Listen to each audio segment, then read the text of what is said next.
नमस्कार दोस्तों, wings international school summer camp में आप सभी का स्वागत है। और आज अपने जो आपके ट्रिकी मैथ्स में स्क्वायर कैसे फाइंड आउट करते हैं उसके बारे में अपने डिस्कस करेंगे। यानी किसी भी कोई भी संख्या अगर आपको दे रखी हो तो उसका स्क्वायर कैसे फाइंड आउट करेंगे, या उसका स्क्वायर कैसे निकालते हैं, क्यूब कैसे निकालते हैं, स्क्वायर रूट कैसे निकालते हैं, क्यूब रूट कैसे निकालते हैं। क्योंकि अक्सर अपने जब भी कैलकुलेशन करते हैं तो ये सारी चीज़ें अपने को वहाँ पर देखने को मिलती है। तो सबसे पहले अपने देखते हैं कि कोई भी अगर मान लो स्क्वायर फाइंड आउट करना हो, यानी हाउ टू फाइंड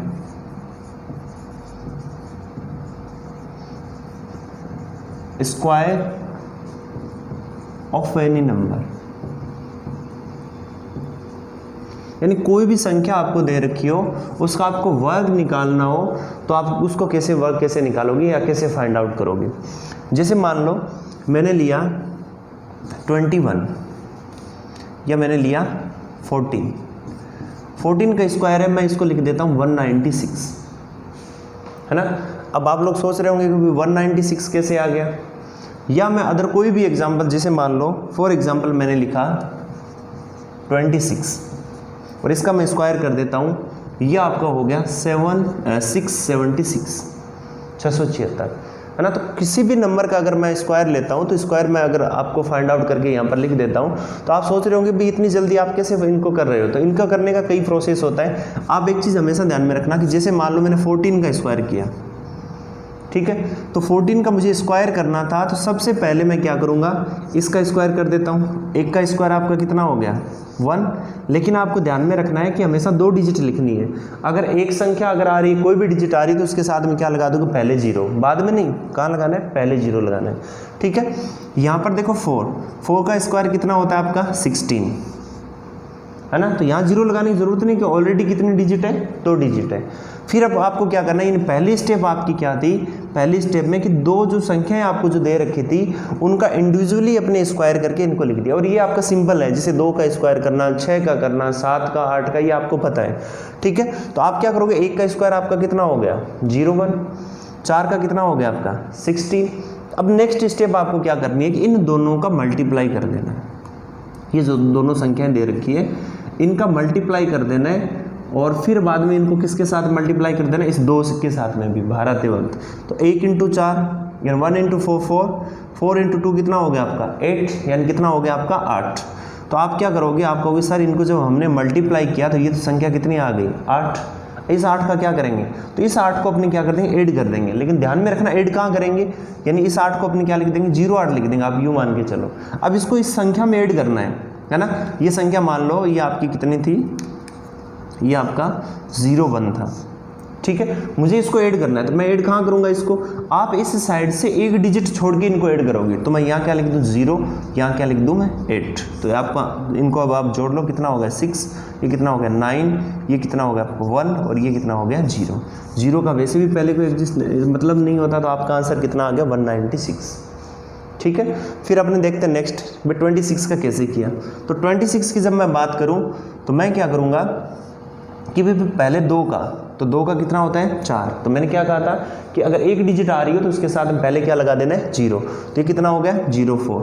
फिर अपने बात किया कि भाई 6, तो 6 का स्क्वायर कितना हो गया आपका 36, तो ये मैंने लिख दिया, है ना। फिर अपने क्या करेंगे कि 2 × 6, मैंने कहा ना मल्टीप्लाई करना है इनको, तो 2 × 6 कितने हो गए 12 × 12, और बाहर आते वक्त इनको किससे मल्टीप्लाई कर देना है 2 से भी, है ना। तो × 2 कर दिया, तो 12 × 2 कितना हो गया 24। लेकिन 24 को कहाँ लिखेंगे, एक को छोड़ते हुए, तो ये कितना हो गया 24। तो ये देखो कितना हो गया, जोड़ो आप 6, ये कितना हो गया 7, ये कितना हो गया 6। तो आपका आंसर कितना हो गया 676।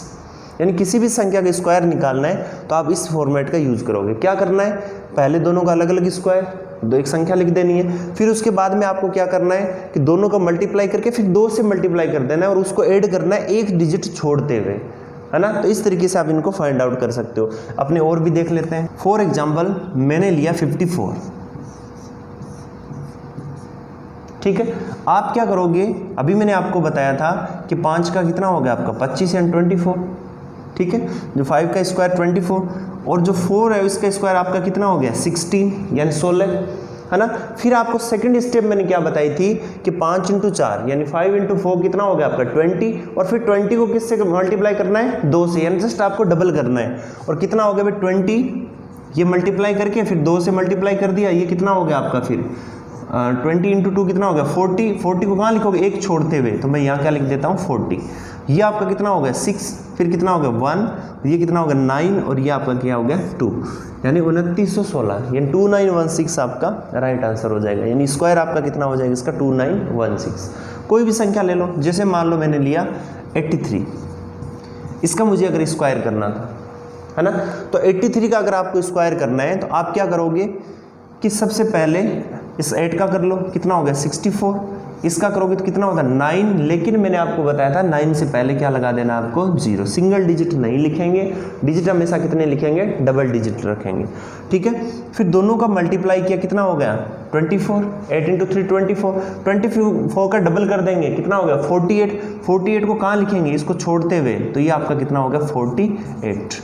अब आप इसको जोड़ दो तो 9, 8, 8 और आपका क्या हो गया 6, ठीक है। तो आप इस तरीके से कोई भी आपको डिजिट आपको संख्या दे रखी हो तो आप इसकी इस तरीके से आप कैलकुलेशन कर सकते हो, और एकदम आप लोगों के लिए इसके आप स्क्वायर फाइंड आउट कर सकते हो, और आप लोगों को बहुत आसान है, और इसमें ज़्यादा कुछ भी नहीं है, रेगुलर आपको थोड़ी सी प्रैक्टिस रखनी है, और आप आराम से किसी भी संख्या का आप स्क्वायर फाइंड आउट कर सकते हो। फिर देखो, जैसे मान लो मुझे 65 का स्क्वायर करना है ना, तो 65 का अगर मैं स्क्वायर करूंगा तो ये कितना लिख दूं मैं भाई, इसका 36, इसका कितना कर दूं मैं 25, ये कितना हो गया 6 × 5, सेकंड स्टेप है ना, कितना हो गया 30, 30 × 2 कितना हो गया आपका 60, है ना।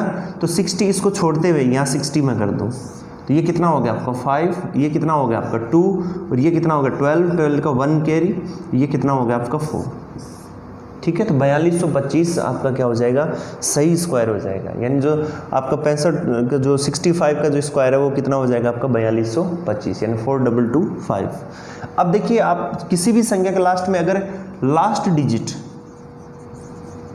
अगर 5 हो, हमेशा ध्यान में रखें, किसी भी संख्या के अगर लास्ट डिजिट आपकी 5 हो तो आप उसको किस तरीके से करोगे। अब इसको दूसरा मेथड भी अपने को करने का, कभी इसकी कैलकुलेशन कैसे करेंगे या इसका स्क्वायर है वो कैसे फाइंड आउट करेंगे।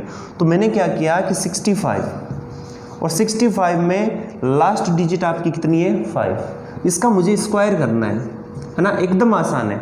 आप क्या करोगे, इसको मैं इस तरीके से लिख देता हूँ, भाई स्क्वायर का मतलब क्या होगा, किसी भी संख्या स्क्वायर का मतलब क्या होगा, उसी संख्या को उसी संख्या से मल्टीप्लाई कर देना, है ना। तो आप क्या करोगे कि 65 और इंटू क्या कर दिया 65, एकदम आसान, आप कुछ भी नहीं करना है, आपको क्या करना है, इसका मल्टीप्लाई कितना होता है आपका 25, ठीक है। अब जो आपको पता है जब सेम डिजिट मल्टीप्लाई हो रही है तो यहाँ पर जब लास्ट में 5 आपका डिजिट हो तो हमेशा 25 ही आएगा, 25 ही आएगा। पहले जो भी डिजिट है उसका जस्ट आगे वाले से मल्टीप्लाई करना है, कैसे, जैसे 6 है तो आपको 6 इंटू क्या करना है 7, तो 6 × 7 कितना होता है आपका 42, तो मुझे क्या करना है कि यहाँ पर कितना लिख देना है 42, ये आपका एकदम सही स्क्वायर हो जाएगा, ठीक है। आप दूसरा अपना एग्जाम्पल देख सकते हैं, इसको भी कैसे करें। जैसे मान लो मैंने लिखा 45, है ना, तो 45 को मैं क्या करूँगा, आप आज जल्दी से बता सकते हो कि ये कितना हो गया 25, आपको कि सर 4 से आगे वाला कितना होता है 5, और ये कितना होता है 20, तो आप क्या कर दोगे 20, ये आपका स्क्वायर, है ना। कोई भी संख्या ले लो, जैसे मान लो मैंने लिया 105, है ना, एक बड़ी संख्या ले ली, 105 का मुझे स्क्वायर करना है ना, तो 105 का स्क्वायर करना है, तो आप कहोगे सर इसको इस तरीके से बांट लिए, ये तो क्या हो गया 5, तो मैं इसको क्या लिख दूँ 25, ये आपका क्या हो गया 10, 10 से आगे वाली संख्या क्या होती है 11, तो ये आपका कितना हो गया 110, आपने यहाँ पर क्या लिख दिया 110, है ना। तो कोई भी संख्या आपकी इस टाइप से दे रखी हो, उसका आपको स्क्वायर फाइंड आउट करना हो तो आप उनको इजीली फाइंड आउट कर सकते हो, ठीक है। तो उम्मीद करता हूँ कि आपको हमारा स्क्वायर का वीडियो भी अच्छा लगा होगा, और इसके बेसिस आप और अदर प्रैक्टिस भी कर सकते हैं, और इनके रेगुलर आप प्रैक्टिस रखें और आपकी कैलकुलेशन एकदम आसान हो जाएगी, और आप विश्वास यकीन नहीं करोगे कि विदिन सेकेंड्स आप किसी भी कैलकुलेशन को स्क्वायर को कर सकते हो। Wish you all the best.